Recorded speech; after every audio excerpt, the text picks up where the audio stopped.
Recordingnya stop. Materi berikutnya adalah materi tentang ya si jelantahnya itu sendiri ya. Jadi ini adalah foto makanan yang sehari-hari ya, Bapak Ibu mungkin cukup sering temui di rumah atau yang suka masak atau yang mungkin suka jajan di luar gitu ya. Saya nggak tahu nih Mbak Gia, kalau Mbak Gia biasanya masak sendiri apa gimana Mbak Gia? Kadang masak sendiri, kadang juga beli. Oh sering masak, sering-sering juga beli ya. Kira-kira Iya. nih Mbak Gia atau mungkin Mas Dimas juga boleh lah interaktif kita ya. Kira-kira kalau dari yang di atas nih ayam goreng sama ayam opor, pilih mana nih Mbak Gia? Biasanya favoritnya mana Mbak Gia? Apa ya? Kedua-duanya. Pilih apa ya? Itu kentang ya? Ayam goreng Mbak, ayam. Enggak beli suka kentang sih sama mie. Oh ya. Jadi eh, kenapa saya tampilkan dua sisi gambar ini? Sebenarnya karena dari beberapa kali melakukan edukasi, eh, banyak yang akan bilang bahwa orang Indonesia itu senangnya makanannya yang sebelah kiri ya, jadi yang goreng-gorengan gitu. Saya nggak tahu. Mudah-mudahan peserta yang lain apakah mengamini itu gitu ya. Silahkan berkomentar di kolom chat gitu. Apakah punya favorit terhadap makanan tertentu yang apakah memang banyak yang sukanya yang digoreng apa yang direbus-rebus gitu ya, atau dikukus. Nanti silahkan berkomentar, Magia mungkin nanti bisa bantu monitor di kolom chat. Dari yang beberapa kali kami lakukan, kayaknya ya masyarakat Indonesia paling seneng ya, yang digoreng-goreng. Kemudian kayaknya kalau nggak digoreng itu ada yang kurang gitu ya. Jadi pasti dalam sehari ada lah yang goreng-gorengan itu yang dikonsumsi. Sehingga, nah ini saya berharap peserta boleh tulis di kolom chat. Kalau selama ini Bapak Ibu masak di rumah, buat yang masak ya, atau yang nggak masak mungkin tahu minyak dari yang memasak di rumah. Selama ini warna jelantahnya sampai di warna yang nomor berapa? Catatan yang nomor satu adalah minyak goreng baru. Bapak Ibu silakan kita voting dari nomor 2 sampai nomor 5. Selama ini Bapak Ibu minyak jelantahnya apakah dibuang atau ada yang nggak pernah buang? Kalau misalnya dibuang sampai di warna yang nomor berapa? Nomor 2, nomor 3, nomor 4, atau nomor 5? Saya kasih waktu, silahkan menulis di kolom chat. Saya akan coba lihat. Oh, ini udah dimasukin.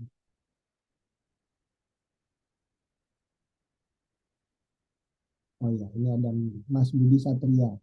Kalau makanan favorit semua, apalagi kalau di traktir. Iya sih benar juga. Mbak Mary nomor 4, Mbak Yolanda nomor 3, Mbak Lili nomor 2, Mbak Gia nomor 4, Mas Yudi nomor 4, Mas Joni Arifin nomor 4,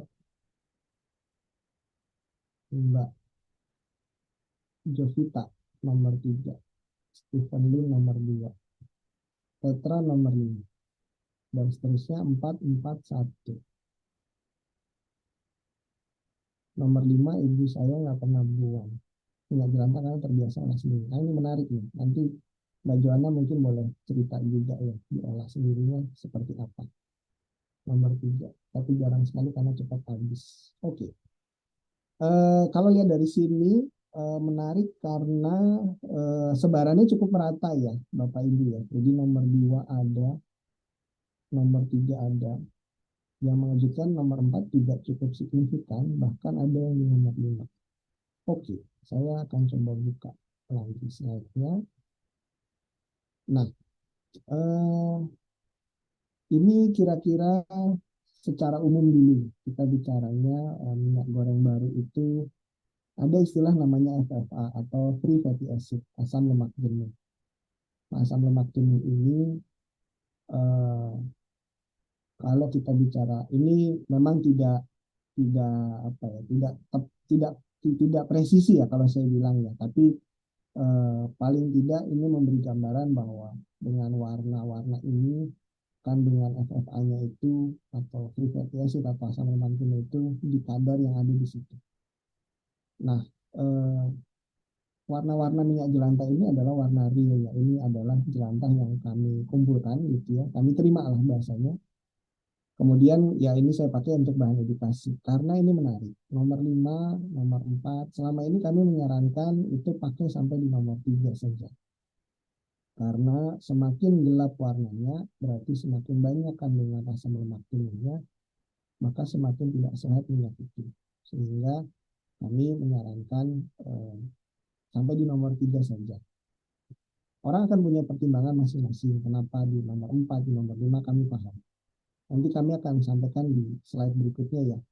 Kenapa ada pertimbangan dengan kadar asam lemak jenuh ini. Sebelumnya saya akan coba sampaikan mengenai ya minyak goreng ya. Karena selama ini kan kita bicara minyak goreng di Indonesia khususnya adalah minyak goreng yang termasuk minyak nabati umumnya karena terbuat dari, kalau di Indonesia mayoritas dari kelapa sawit, tapi mungkin ada sebagian dari kita menggunakan minyak kelapa. Kalau di Eropa itu orang pakainya biji bunga matahari, lalu ada juga yang menggunakan kedelai dan lain-lain.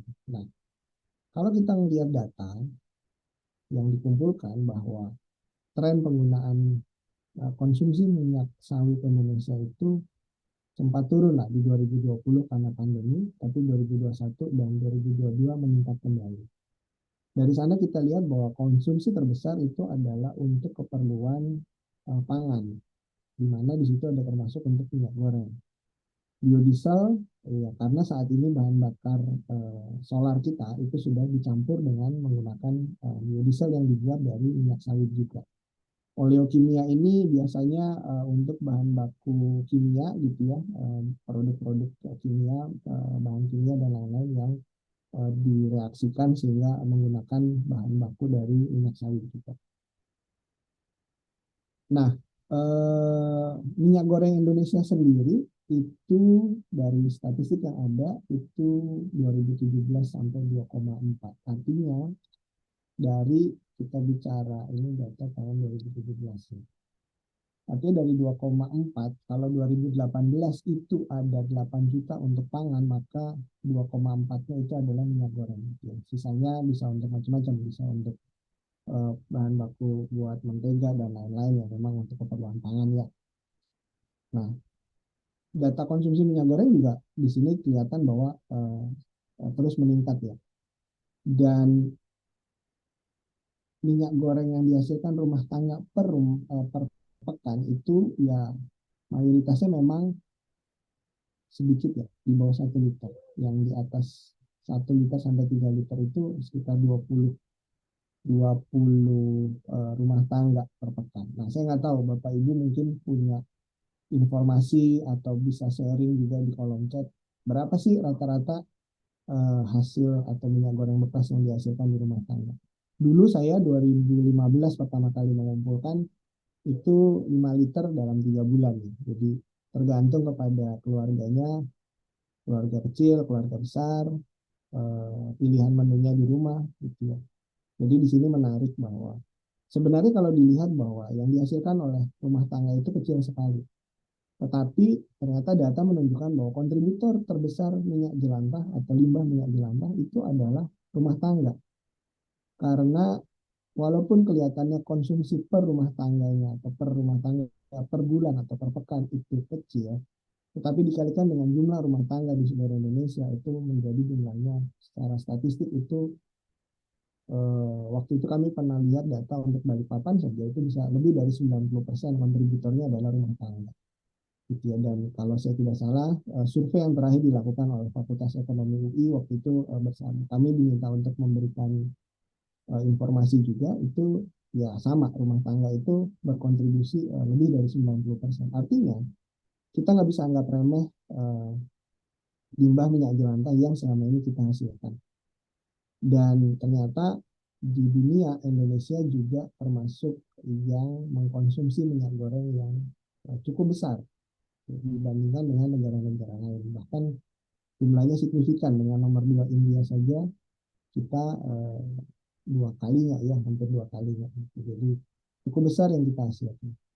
Nah, pertanyaannya selama ini kemana gitu ya, Bapak Ibu mungkin kalau habis masak boleh juga tulis di kolom chat selama ini minyak jelantahnya diapakan kalau di rumahnya, kita bisa saling sharing di sini juga. Nah, ini adalah eh, asal muasal kenapa minyak goreng itu bisa berubah warna. Jadi minyak goreng terutama kita bicaranya ini adalah minyak sawit bisa berubah warna karena faktor suhu. Semakin tinggi suhu yang dikenakan ke minyak goreng tersebut, maka semakin cepat atau dia berubah warna karena semakin banyak kandungan asam lemak jenuh yang terkandung di dalam si minyak goreng itu.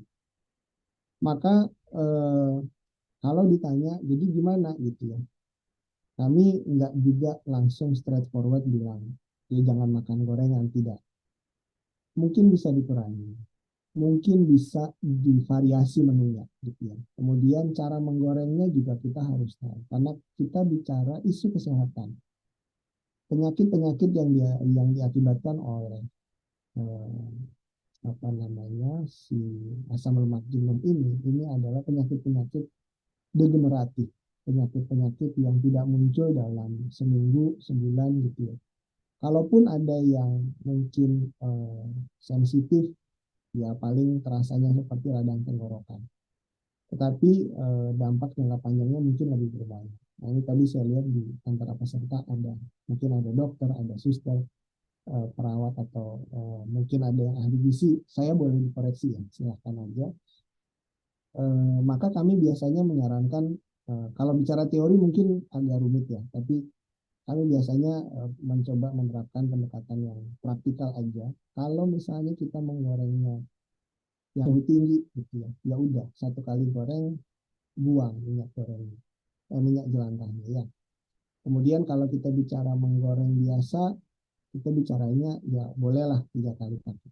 Catatannya perhatikan warnanya. Semakin dia coklat berarti kandungan kualitasnya juga sudah semakin tidak bagus. Berarti tidak bagus juga untuk kesehatan kita, kesehatan keluarga kita. Contohnya gimana goreng suhu tinggi? Ya Bapak Ibu mungkin pernah pengalaman ya di rumah goreng ikan. Apalagi yang ikannya maunya sampai crispy, sampai ekornya bisa dimakan, durinya juga nggak ada yang tersisa. Jadi kucing pun mungkin sudah tidak dapat sisa lagi. Nah itu contoh menggoreng suhu tinggi. Bapak Ibu mungkin bisa bandingkan, bisa praktekkan sendiri. Mungkin juga sudah punya pengalaman pastinya. Ya. Kalau menggoreng biasa, misalnya kita goreng kerupuk, kita goreng tahu tempe, kita goreng telur. Kalau baru minyak goreng baru sekali pakai pasti warnanya mungkin masih nomor 2. Besok kita pakai goreng lagi untuk goreng tahu tempe, ya udah mungkin 2 kali. Kita perhatikan kalau udah coklatnya udah coklat tua, ya udah stop, jangan dipakai terus gitu. Jadi kita perhatikan kira-kira berapa suhu kita menggoreng, apakah kita gorengnya sebentar lama, perubahan warnanya, teksturnya, ya. Karena semakin tua warna minyak gorengnya berarti tadi kita harus berhati-hati dengan kandungan asam lemak jenuh yang bisa menyebabkan berbagai penyakit degeneratif. Uh, ada satu cerita menarik di Jogja gitu ya, di mana ada satu kepala desa yang kemudian melalui BUMDesnya membangun pengolahan minyak jelantah dengan misi agar masyarakatnya sehat gitu. Itu adalah satu satu cara mengedukasi masyarakat dan itu dimulai dari kepala daerah atau pimpinan daerah gitu. Sehingga yang ada di video tadi di awal itu adalah di sana di Jogja itu kepala desanya mendapat bantuan alat untuk mengolah minyak jelantah sehingga masyarakat kalau menyalurkan minyak jelantah dan diedukasi masyarakatnya bahwa masyarakat di situ harus sehat. Gitu. Oke, saya buka sedikit kolom chat ya.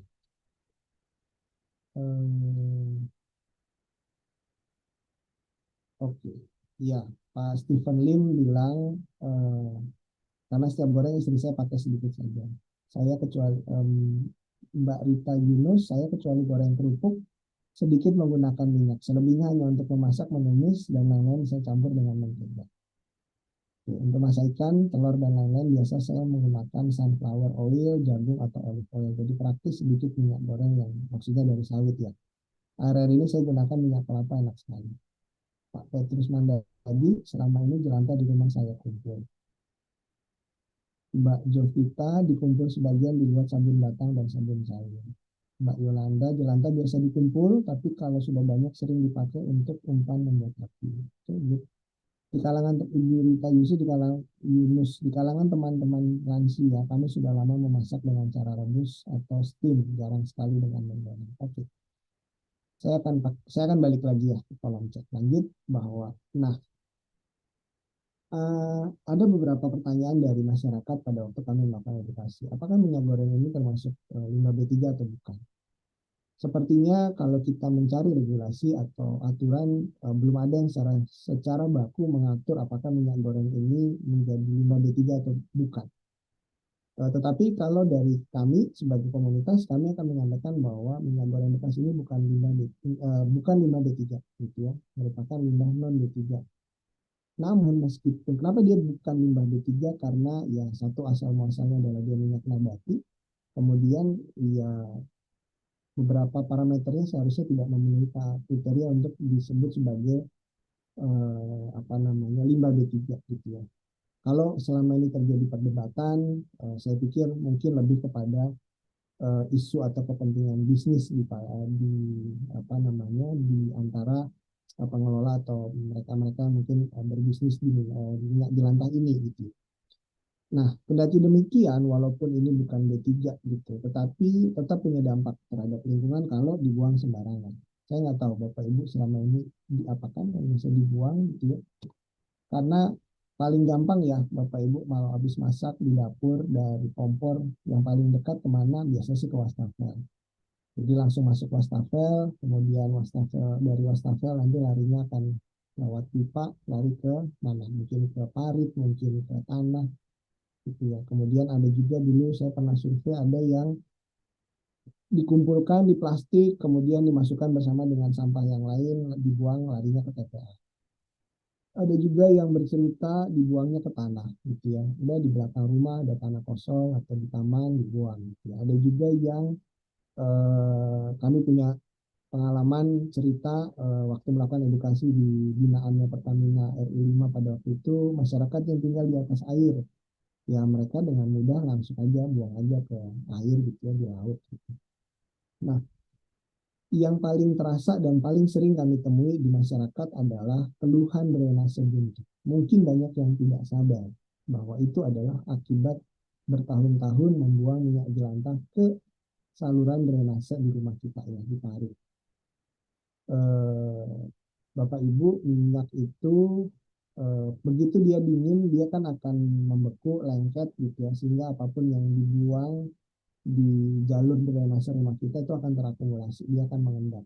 Bayangkan berapa meter jarak dari tempat wastafel kita sampai ke tempat di ujungnya gitu ya. Yakin tidak semua minyak itu pada saat itu kita buang 100% sampai ke misalnya ke parit. Pasti ada yang tetap stay di dalam, tinggal di dalam pipanya, sehingga kemudian kita buang yang lain lagi dan seterusnya akan terakumulasi lama-lama buntu seperti yang ada di foto. Kami juga pernah dapat testimoni dari sebuah rumah sakit klinik gitu yang harus membongkar seluruh sistem drainasenya karena pipa itunya buntu, dan setelah dipotong dibuka ya bentuknya kira-kira seperti lemak yang menggumpal ini gitu. Maka eh, yang berikutnya kalau kita bicaranya untuk dibuang ke tanah gitu, maka potensinya adalah larinya ke air tanah. Kemudian hewan-hewan organisme tanah ini kan tidak didesain untuk mengolah atau mencerna minyak ya. Selama ini kan mereka menerima air, mereka kan membantu membuat jalan air di tanah supaya tanah itu menjadi lebih gembur. Tapi pada waktu kita membuang minyak, maka kondisi tanahnya akan tercemar, biasanya tanaman-tanaman mati, kemudian berpotensi ya dia akan tercampur dengan air tanah. Bahayanya kalau kemudian air tanah itu kita konsumsi juga. Pencemaran air, ya mungkin seperti yang tadi saya sampaikan ya di Balikpapan, punya pengalaman, dan Bapak Ibu ujung-ujungnya sih kalau kita buang ke parit kali larinya kemana sih? Pasti kalau nggak ke sungai, dari sungai ke laut gitu. Ujung-ujungnya ke situ. Maka kasihan orang-orang yang mungkin di hilir ya, mereka yang mungkin menggunakan air untuk kebutuhan apa, air sungai misalnya untuk kebutuhan sehari-hari, sedangkan air sungainya kita kontaminasi dengan minyak yang kita buang. Maka jangan sampailah akibat ulah kita orang lain menjadi terdampak gitu. Mereka akan dirugikan oleh kegiatan yang kita lakukan. Ya, kalau ilustrasi lainnya bisa juga kita membayangkan bahwa minyak itu kan dia ada di permukaan. Kalau dia terakumulasi di satu daerah dia tidak mengalir, matahari juga akhirnya nggak bisa masuk ke bawah airnya, kemampuan untuk melakukan fotosintesis di bawah airnya menjadi kurang. Ya ini teoritis banget gitu ya, tapi mungkin kalau kita lihat secara kasat mata tidak terlalu terlihat. Tapi yang saya bayangkan tadi ilustrasinya adalah tadi orang-orang yang bisa memanfaatkan air sungai, air mungkin kali gitu ya yang di belakang gitu ya di hilir. Kalau di hulunya kita kita cemarin maka mereka dapat air yang kecil. Nah maka pertanyaannya lalu terus diapain gitu kan ya jelantah yang selama ini udah kita hasilkan gitu selama kita udah kita pilah lah di rumah. Eh, oh ya dampak lingkungan lainnya mungkin yang perlu Bapak Ibu juga ketahui adalah kita perlu tahu gitu bahwa di luar sana ada praktek-praktek menggunakan kembali minyak jelantah gitu. Dan dulu dulu mungkin Bapak Ibu pernah mendengar membaca gitu ya ada praktek melakukan penjernihan minyak jelantah. Jadi minyak jelantah yang udah warnanya tadi kayak nomor 5 hitam kemudian dijernihkan kembali. Untuk apa? Untuk dijual gitu ya, untuk di apa namanya dipakai kembali gitu. Nah, ini adalah salah satu contoh praktek yang menurut ya menurut literatur juga berbahaya karena tadi si asam lemak jenuhnya itu tidak hilang. Jadi pada waktu kita melakukan penjernihan minyak di lantai, itu yang berubah hanya fisiknya saja, hanya warnanya saja. Si asam lemak jenuhnya tetap sama, dan kalau kita pakai lagi dia tambah jenuh. Gitu. Dan menjernihkan minyak jelantah itu tidak mengembalikan warnanya seperti minyak goreng baru. Dia mungkin hanya akan sedikit lebih jernih, tidak juga menjadi bening. Cara-caranya cukup mudah, Bapak Ibu bisa googling, bisa cari di YouTube ya, cara menjernihkan minyak jelantah. Tapi ini adalah praktek yang berbahaya. Dan praktek ini sering juga ditemui pada pelaku-pelaku usaha, misalnya gitu ya, yang memanfaatkan atau membeli minyak goreng bekas atau minyak jelantah, misalnya dari tempat-tempat seperti hotel. Jadi kalau hotel itu kan ya dengan prosedur di tempat mereka atau restoran-restoran tertentu gitu ya, atau mungkin tempat-tempat tertentu, itu kan dia mungkin hanya diwajibkan untuk menggunakan beberapa kali, 2 kali, udah habis itu dibuang gitu. Nah, yang warnanya masih jernih ini kemudian ya diminta atau dibeli lah oleh pedagang-pedagang yang mungkin daripada beli minyak goreng baru, sekarang harga minyak goreng juga semakin mahal gitu ya. Lebih baik beli minyak goreng bekas yang mungkin warnanya masih jernih.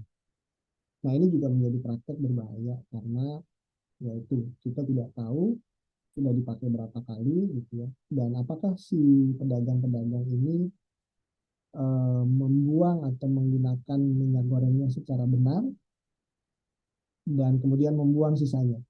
Yang dikhawatirkan dan beberapa kali testimoni dari teman-teman relawan Jelantah Fortunes, ada juga pedagang yang memang tidak membuang minyak jelantah. Jadi minyak jelantahnya tetap ada di wajan, berkurang volumenya, diisi lagi dengan minyak goreng, mungkin bukan minyak goreng baru, tapi minyak goreng bekas lagi. Sehingga yang sudah jenuh tadi, semakin jenuh dan dia tetap ada di wajan.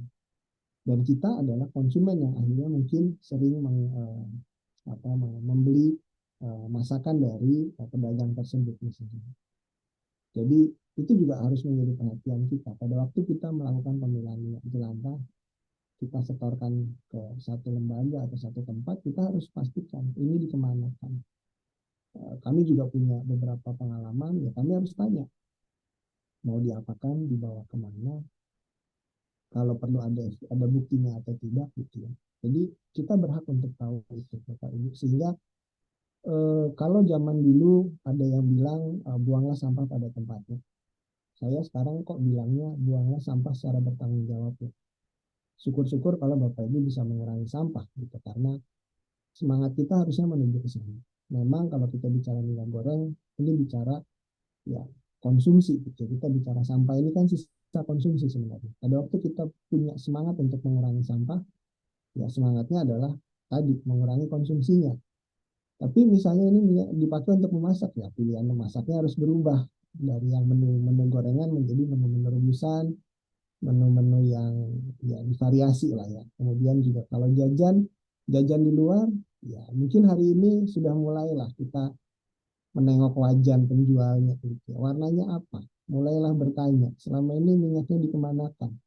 Apakah dia menggunakan minyak goreng baru untuk top up, minyak goreng lamanya dibuang atau dipilah dan disalurkan, atau seperti apa? Nah ini juga menjadi sesuatu yang mudah-mudahan setelah edukasi kita pada malam hari ini, Bapak Ibu semuanya bisa bisa mendapat pencerahan, bisa mendapat informasi baru yang bisa bermanfaat gitu ya untuk kita bawa di keluarga kita maupun ke lingkungan sekitar kita.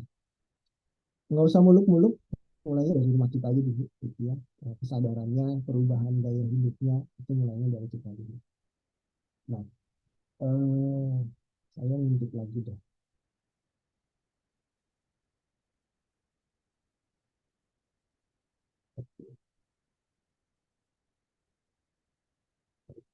Nanti ini kayaknya dibaca di belakang nih. Biar selesai dulu yang sedikit lagi materinya.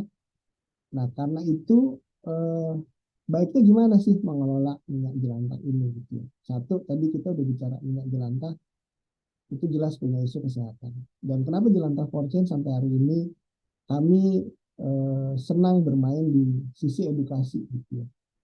Karena buat kami kita kalau mau merubah orang atau kita mau berubah, kita harus tahu dulu gitu ya. Kita sadar, kita tahu, baru kita merubah gaya hidup. Kita berubah gitu. Jadi kalau kita tidak melakukan edukasinya, orang belum tentu mau mengolah jelantahnya gitu. Buat apa gitu. Maka di sini yang kami tawarkan adalah bagaimana sih kalau kita di rumah terpaksa memang harus menggoreng, sukanya menggoreng masakannya gitu ya. Maka ya kita tampung. Kemudian kalau kita punya semangat, kita bisa bikin sendiri sabun, kita bisa bikin lilin. Tadi juga ada yang mengatakan bahwa dipakai untuk lilin, untuk bahan bakar lampu, misalnya ya, di beberapa tempat. Eh, kami bekerja sama juga dengan salah satu universitas untuk lagi melakukan uji coba menggunakan kompor yang bahan bakarnya adalah minyak jelantah itu sendiri gitu ya. Jadi bisa lah dimanfaatkan untuk bahan bakar seperti zaman dulu minyak tanah gitu ya, tapi ini menggunakan minyak jelantah. Ya mudah-mudahan inovasi ini bisa berjalan baik, kita bisa bisa uji cobakan di pedagang-pedagang sehingga bisa membantu mereka mendapatkan bahan bakar yang lebih murah gitu daripada mungkin misalnya menggunakan LPG dan lain-lain. Lalu yang nah masalahnya dengan minyak jelantah adalah kalaupun kita bisa bikin sabun atau kita mau bikin sabun, kita mau bikin lilin, 1 liter minyak jelantah saja itu bisa jadi sabun banyak sekali, bisa jadi yang cukup banyak gitu ya. Sedangkan mungkin minyak jelantah yang kita hasilkan itu lebih daripada itu gitu ya. Sehingga tetap perlu ada yang dipilah untuk disalurkan ke tempat lain. Ya maka yang paling baik adalah ya silahkan melalui pengumpul komunitas jelantah fortune siap membantu. Bapak Ibu bisa menghubungi bank sampah atau pengepul terdekat, tapi pastikan tanya dibawa kemana, bekerja sama dengan siapa. Bisa juga diserahkan ke startup-startup pengelola sampah sekarang banyak gitu ya. Mereka juga pasti banyak melakukan. Yang paling penting Bapak Ibu pastikan gitu ya. Kemudian nanti para pengumpul ini biasanya termasuk kami bekerja sama lagi. Karena saat ini pemanfaatan minyak jelantah ya paling banyaknya yang bisa menyerap dalam jumlah besar adalah diolah menjadi bahan bakar yang namanya biodiesel. Jadi kalau hari ini pemerintah sudah memproduksi biodiesel tapi masih berbahan baku minyak sawit langsung, maka ada alternatif untuk memanfaatkan atau memproduksi biodiesel menggunakan minyak jelantah.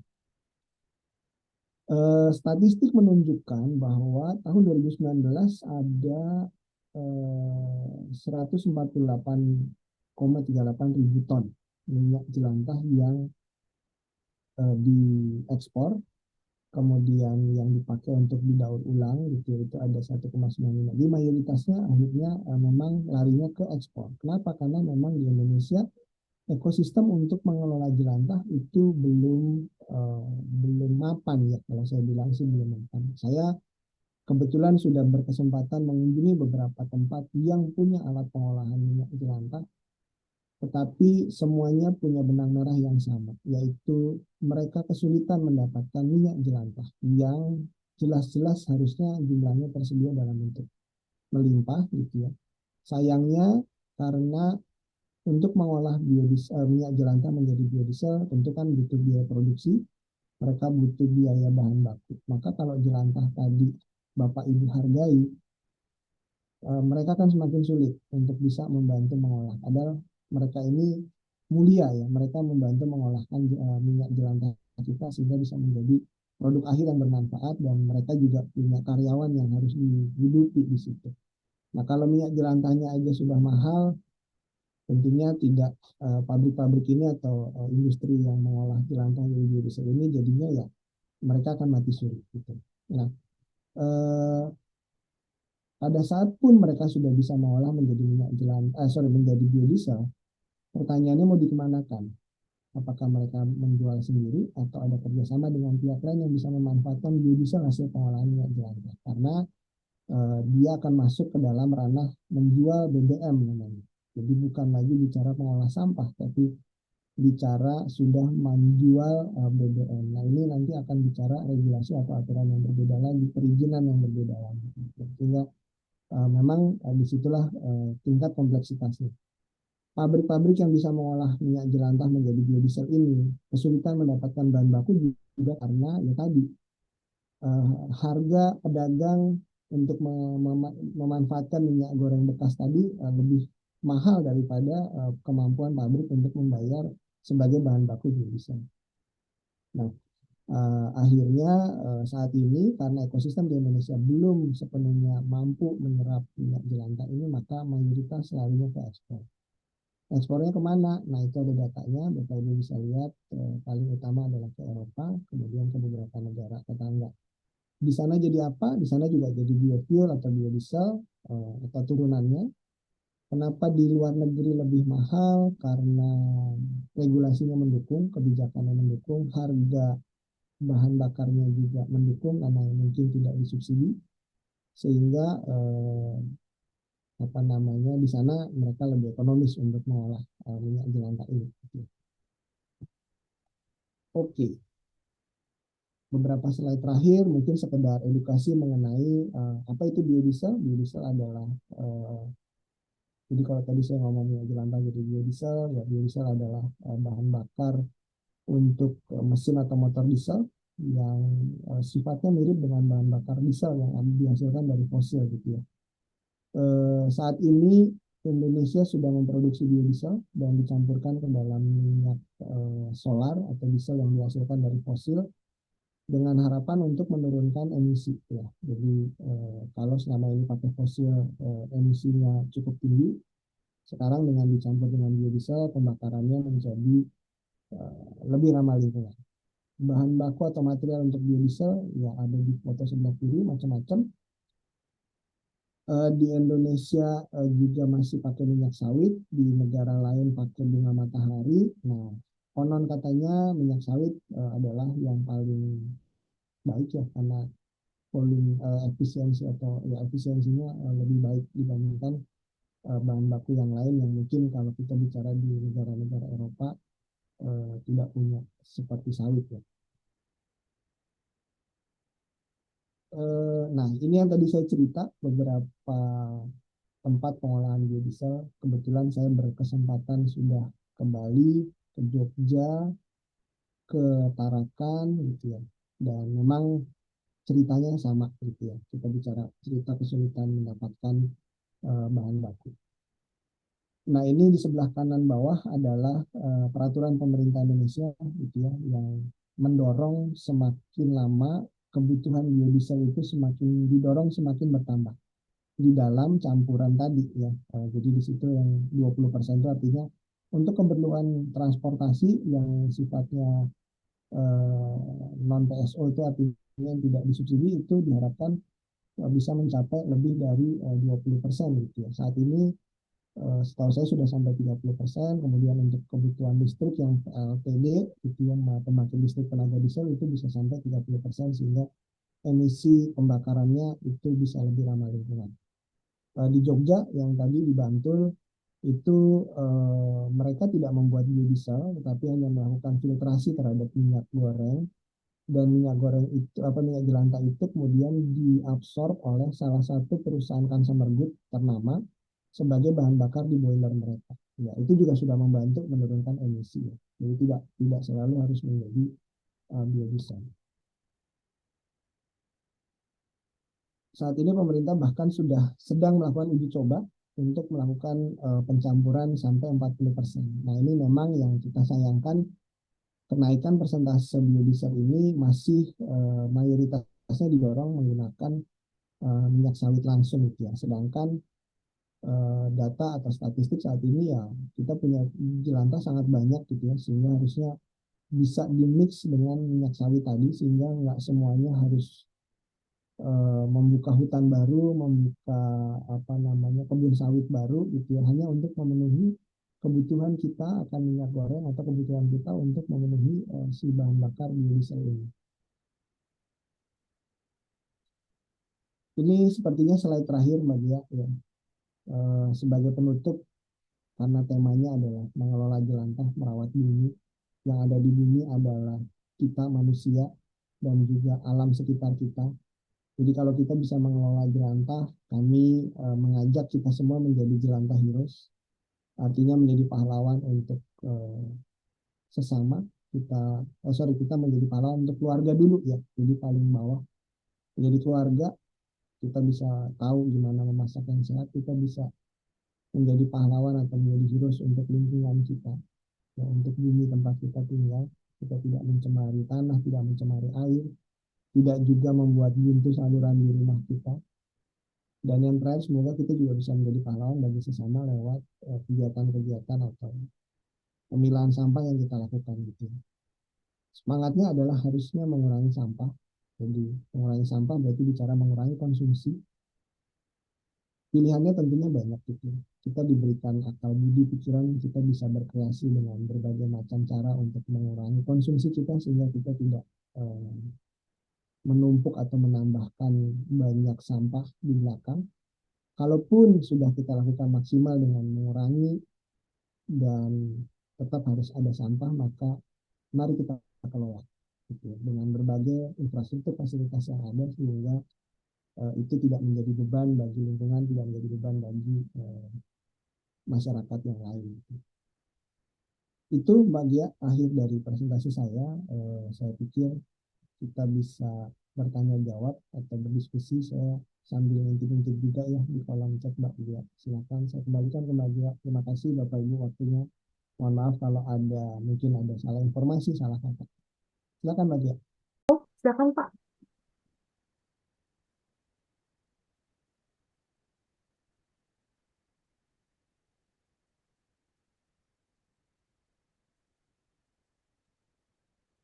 Ya, boleh langsung. Iya, silakan Pak. Oh ya, terima kasih. Nama saya Hendrikus. Saya ingin bertanya sedikit tentang mungkin agak teknis ya pertanyaannya. Bagaimana proses perubahan dari minyak biasa menjadi jelantah itu sendiri, Pak Anton? Ketika kita menggoreng makanan, goreng-gorengan, itu kenapa proses minyak dari jernih bisa menjadi keruh gitu ya? Itu apakah pengaruh dari makanan-makanan yang kita goreng atau dari minyaknya itu sendiri bisa berubah? Ada istilahnya bertransformasi ya, dari yang semula jernih menjadi keruh gitu. Lalu dari mana partikel-partikel racun itu sendiri, Pak Anton? Apakah dari minyak itu sendiri mengandung partikel racun atau dari sisa-sisa makanan yang bersenyawa dengan minyak itu sendiri atau bagaimana, Pak Anton? Terima kasih. Terima kasih, Oke, Pak Anton. terima kasih Pak Hendrikus. Ya, jadi sebenarnya sih kalau kita mau cari literaturnya ada sih Pak, itu ada paper-paper yang menunjukkan reaksi kimia ya. Jadi yang memang karena minyak kita banyakkan minyak sawit, jadi pada waktu kita menggoreng memang faktor yang paling menentukan itu dari suhu ya. Kita menggoreng lama, menggoreng sebentar. Jadi suhu itulah yang akhirnya membuat reaksi kimia di dalam si minyak sawit itu sendiri. Jadi makanya komposisinya berbeda ya. Kalau kita menggunakan minyak kelapa, responnya tidak sama seperti minyak sawit gitu. Atau kita menggunakan minyak olive oil gitu, itu kan berbeda. Karena karakteristik dari minyak itu sendiri asal muasalnya berbeda. Ada rantai penyusun kimia daripada si minyak itu masing-masing. Mungkin agak teknis kalau saya bahas gitu ya, dan Bapak mungkin bisa coba googling gitu ya reaksi atau struktur kimia seperti apa. Apakah dari minyak itu sendiri beracun? Tidak. Jadi asal awal mulanya tidak beracun. Dan sebenarnya kalau kita bilang minyak jelantahnya sendiri ini nggak beracun gitu. Kita mau kita konsumsi juga nggak akan bikin mati ya. Tapi tadi kandungan si asam lemak jenuhnya tadi, reaksi dari yang struktur awalnya minyak goreng setelah dikasih panas dia berubah menjadi adanya struktur atau residu yang lain yang membuat dia berubah warna. Nah itulah yang buat kita, itulah yang berbahaya. Berbahaya sebenarnya lebih kepada bukan beracunnya, tapi lebih kepada bahaya terhadap kesehatan kita gitu. Seperti itu kira-kira Pak Hendrikus. Jadi Iya. reaksinya memang bicara reaksi kimia. Itu sebabnya kami atau saya pribadi ya kebetulan background saya juga teknik kimia. Seringkali kita banyak baca artikel ada usaha-usaha untuk melakukan penjaminan minyak goreng. Nah ini kadang saya bertanya sih, ini arahnya mau kemana nih menjadikan minyak goreng. Beberapa saya baca memang niatnya adalah berharap bahwa minyak ini bisa dipakai lagi. Nah tetapi kalau usaha untuk menjadikan minyak jelantah itu hanya untuk merubah warnanya, si asam lemak jenuhnya nggak ikut berubah gitu. Nah seringkali kan menjernihkan itu caranya cukup sederhana ya, kadang pakai nasi aking. Yang berbahaya sih zaman dulu orang bisa sampai pakai pemutih. Jadi itu kan berbahaya sekali kalau dipakai atau dikonsumsi lagi oleh kita manusia. Tapi kalau cuma pakai nasi aking, ya dia cuma menyerap lah, menyerap yang kotor-kotornya itu sehingga seolah-olah warnanya menjadi lebih bersih, lebih bening gitu ya, sehingga orang berpikir itu bisa dipakai lagi. Tapi orang lupa bahwa asam lemak jenuhnya itu terbentuk dari hasil reaksi kimia. Jadi unless atau kecuali kita menerapkan perlakuan kimia juga yang mungkin bisa merubah struktur daripada si minyak goreng yang sudah berubah menjadi minyak jelantah. Sebenarnya kan minyak jelantah ya istilah ya, kalau kita bilang mungkin tempat lain saya nggak tahu minyak jelantah ini sebutannya apa. Kalau aku saya tahunya itu orang Jawa yang biasa dulu nyebut jelantah. Gitu. Intinya kita bicara minyak goreng bekas. Sekali kita pakai sebenarnya udah itu udah jadi minyak goreng bekas ya. Seperti itu. Mungkin supaya tidak jadi bingung juga. Demikian Pak Hendrikus. Ya, terima kasih banyak Pak Anton. Terima kasih.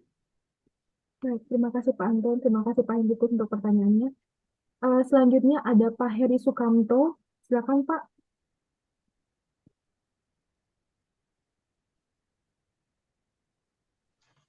Oke, terima kasih untuk waktunya. Kami mau bertanya tentang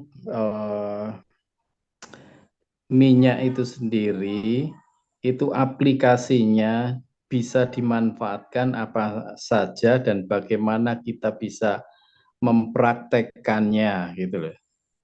Kalau yang mungkin pernah saya dengar itu bisa untuk bahan bakar minyak. Nah, itu salah satunya ya, salah satunya. Mungkin ada beberapa hal dan bagaimana cara kita bisa memanfaatkan ini lebih banyak lagi yang bisa kita manfaatin dari minyak jelantah atau bekas minyak goreng itu. Nah, itu yang perlu kita pikirkan ke depan itu apa aja. Mungkin Bapak Anton yang bisa memberikan satu jawaban lebih baik. Terima kasih.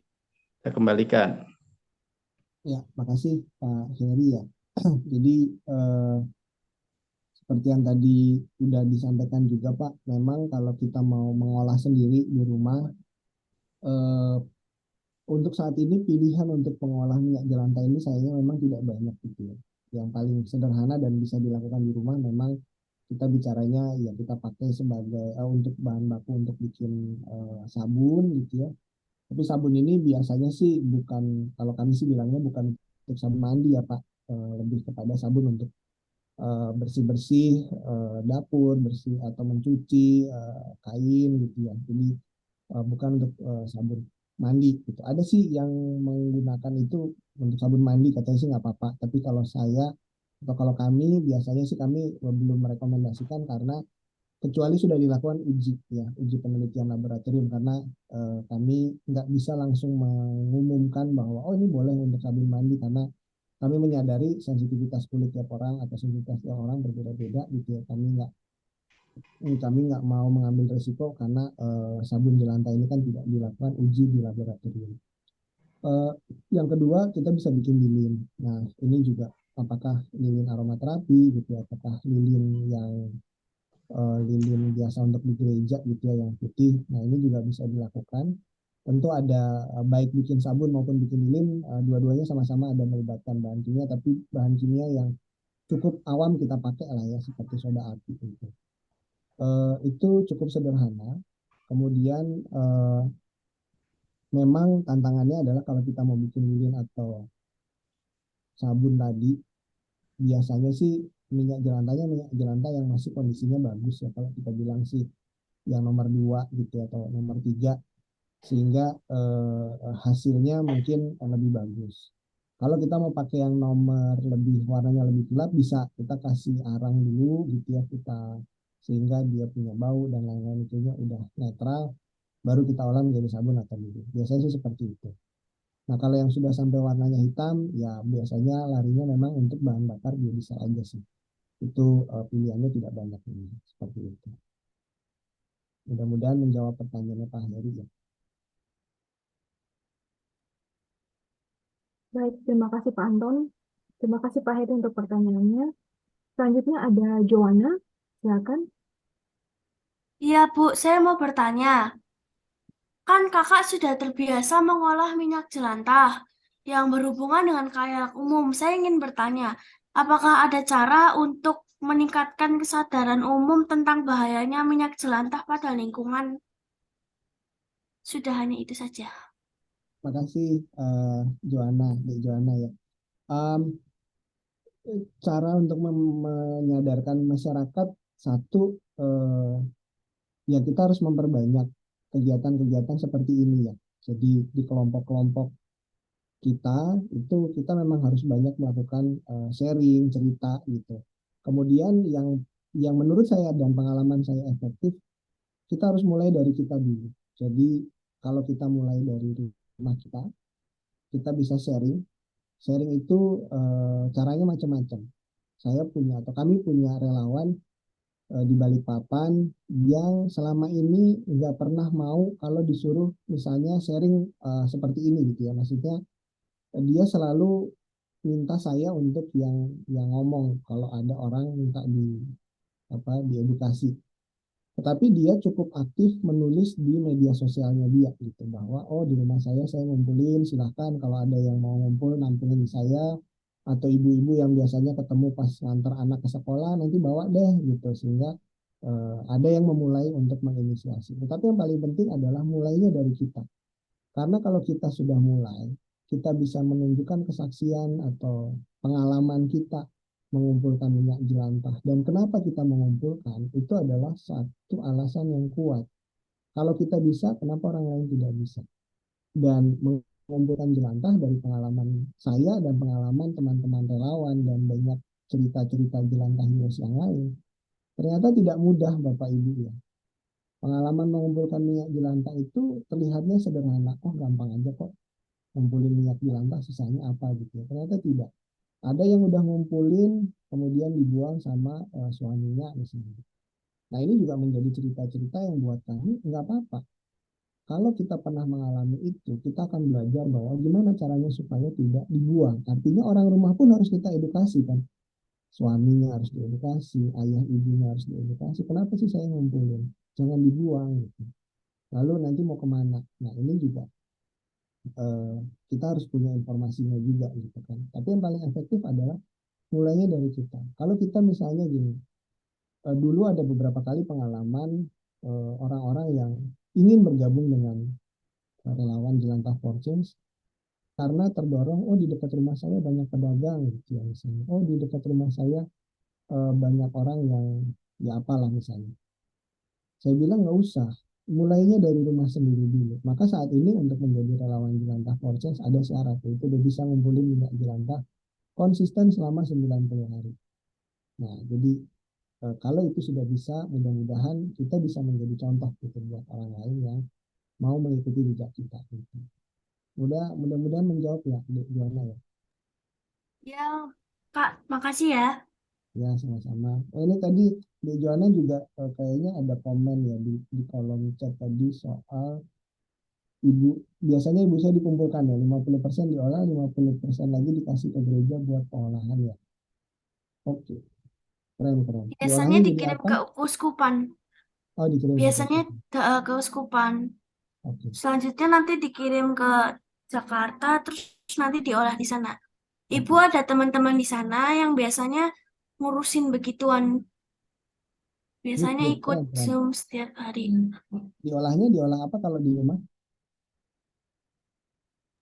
Kalau di rumah biasanya diolah jadi sabun sama lilin. Lilinnya buat berdoa, sabunnya buat dijual. Oke, keren, Heeh. keren. Oke, Terkadang makasih. juga didonasikan.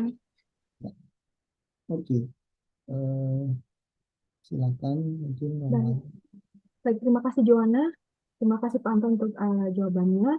Selanjutnya ada Pak Sugeng Cahyo Putro. Silakan Pak.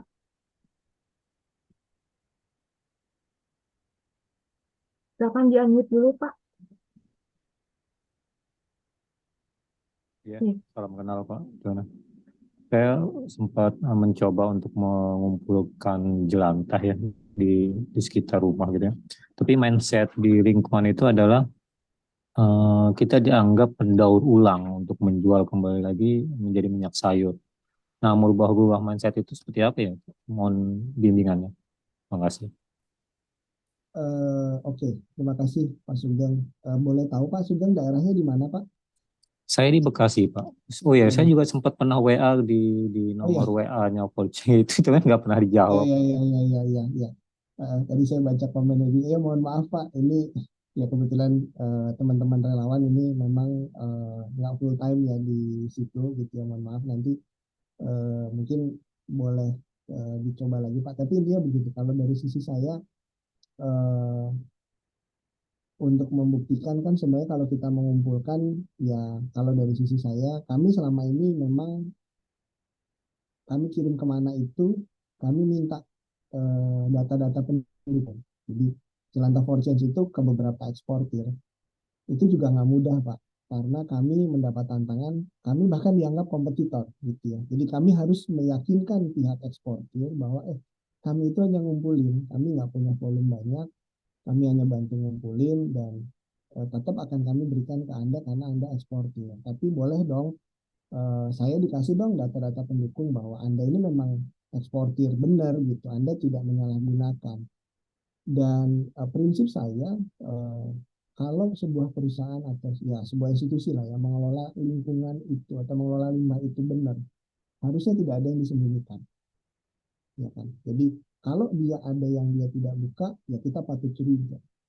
Jangan juga serta-merta kita kasih jelantah kita ke sembarang pihak juga Pak seperti itu. Saya tidak sekali dua kali saya harus menolak tawaran misalnya ada yang mau menawarkan oh mau membeli minyak jelantahnya jelantah Fortune di harga tinggi gitu tapi tidak bisa menjelaskan dipakai untuk apa dibawa kemana gitu ya dan tidak bisa menunjukkan data-data pendukung. Jadi lebih baik seperti yang kami lakukan misalnya di Jogja gitu ya dengan bekerja sama dengan Bumdes harganya nggak tinggi gitu ya tetapi kami tahu karena saya udah pernah lihat lokasinya saya udah pernah lihat tempat pengolahannya gitu ya dan saya yakin itu diolah tidak disalahgunakan. Jadi di jelantah Fortunes ya spiritnya seperti itu, Pak. Kami melihatnya ada efek berganda yang harusnya bisa ditimbulkan. Gitu. Nah, kalau kemudian ada masyarakat yang nggak percaya, ya mereka memang harus disajikan dengan informasi, dengan data. Seharusnya kalau mereka, ya saya percaya rumah Bapak mungkin bisa diakses, orang bisa lihat bahwa Bapak tidak ada aktivitas mengolah atau mendaur ulang gitu ya. Harusnya itu satu hal. Nah, sekarang tinggal bagaimana menunjukkan bahwa yang Bapak kumpulkan selama ini itu memang apa namanya disalurkan ke pihak lain yang juga bertanggung jawab. Itu yang saya bilang bahwa ya membuang apa mengelola limbah ya harus bertanggung jawab gitu ya. Kemudian yang lain lagi memang Bapak mungkin bisa mencoba seperti yang dilakukan oleh Jelantah Fortunes. Hasil daripada pengolahan itu coba dikembalikan lagi ke masyarakat. Mungkin untuk RT, mungkin untuk posyandu, mungkin untuk masjid. Sehingga orang itu satu mindsetnya bukan soal uangnya, tapi juga mereka dapat manfaatnya. Gitu. Kalaupun mereka memberikan jelantah itu, ya orang kan akan bertanya. Mayoritas kita kadang akan bertanya, saya dapat apa sih? Gitu. Nah, jadi kalau itu Bapak bisa kelola sebagian untuk dikembalikan lagi ke masyarakat, mungkin tidak perlu menunggu masyarakatnya ngumpul duluan. Ya udah dimulai aja gitu. Di RT saya juga seperti itu. Saya menyediakan jerigen, saya umumkan ke RT, saya izin ke ketua RT, kemudian secara rutin saya ambil, habis itu uangnya saya masukkan ke kasnya RT. Kadangkala jumlahnya ya apa ya bahasanya, saya buletin lah ya, saya buletin ke atas lah istilahnya. Jadi ya RT juga akan bilang ya terima kasih Pak, ini udah dapat uang hasil jelantah. Jadi kan kita cukup transparan aja. Bapak kalau mau foto, mau apa silahkan aja. Mau dibikin pencatatannya bisa juga. Seperti itu sih Pak Sugeng. Mudah-mudahan bisa menjawab ya. Ya betul Pak. Saya waktu itu ngomong pertama kali menghubungi adalah RT, ketua RT-nya ya. Tapi memang RT-nya yang selalu berpikir wah ini nanti diolah menjadi minyak ulang lagi, minyak cair ulang katanya gitu. Udah ada kekhawatiran. Nah, waktu itu saya cari websitenya kan Pak. Itu juga termasuk bank sampah. Saya juga berpikir perlu juga dibangun bank sampah juga di tempat kita. Gitu loh Pak. Terima kasih atas penjelasannya Pak. Terima kasih Pak Sugeng. Ya bicara bank sampah memang nanti akan ada tantangan tersendiri ya, terutama dari sisi manajemen, siapa yang mengelola. Kadangkala bank sampah juga ya akhirnya pada saat itu bicara ada uangnya dan seterusnya juga tidak selalu mudah ya, karena itu akan nanti lebih sensitif lagi. Lebih baik mungkin dalam bentuk spot-spot aja nih Pak Sugeng, kalau memang Pak Sugeng mainnya hanya di limbah di lantai, udah di lantai aja gitu kan ya istilahnya. Nah, kalau memang volume yang Pak Sugeng kumpulin jumlahnya signifikan, nanti bisa saya berikan Pak kontaknya apa namanya beberapa rekanan kami yang eksportir, karena mereka kan biasanya akan ngambil tergantung lokasi ya, dan berapa banyak untuk mereka sekali ambil atau sekali rute gitu. Oke, terima kasih Pak Sugeng. Terima kasih Pak Anton. Terima kasih Pak Sugeng untuk pertanyaannya. Terima kasih Pak Anton. Selanjutnya Pak, di chat box ada pertanyaan dari Dr. Destrin Pandriani. Izin bertanya Pak Anton, apabila di tempat kita belum ada tempat atau relawan pengumpul jelantah, dan bila jelantah itu sudah seharusnya dibuang, sebelum dibuang, misalnya campur sabun terlebih dahulu dan bentar ya. Ya, ngerti maksudnya. Jadi Iya. ini pertanyaannya soal kalau mau memilah jelantah, perlakuannya seperti apa gitu ya. Oke. Pertama yang pasti kalau kita bicara yang kita kalau kita bikin lilin atau bikin sabun itu kan untuk internal ya. Kalau kita bicara untuk dikumpulkan kemudian nanti akan berujung ke biodiesel, nomor satu minyak goreng itu nggak boleh terkontaminasi sama cairan lain atau bahan kimia gitu ya. Nggak boleh tercampur juga dengan air. Kalau misalnya oh ini air yang misalnya sesama masak kan biasanya nggak banyak airnya, udah itu minor lah. Tapi kalau kita sengaja menambahkan sejumlah air ke dalam minyak goreng atau minyak jelantah itu yang harus dihindari gitu ya.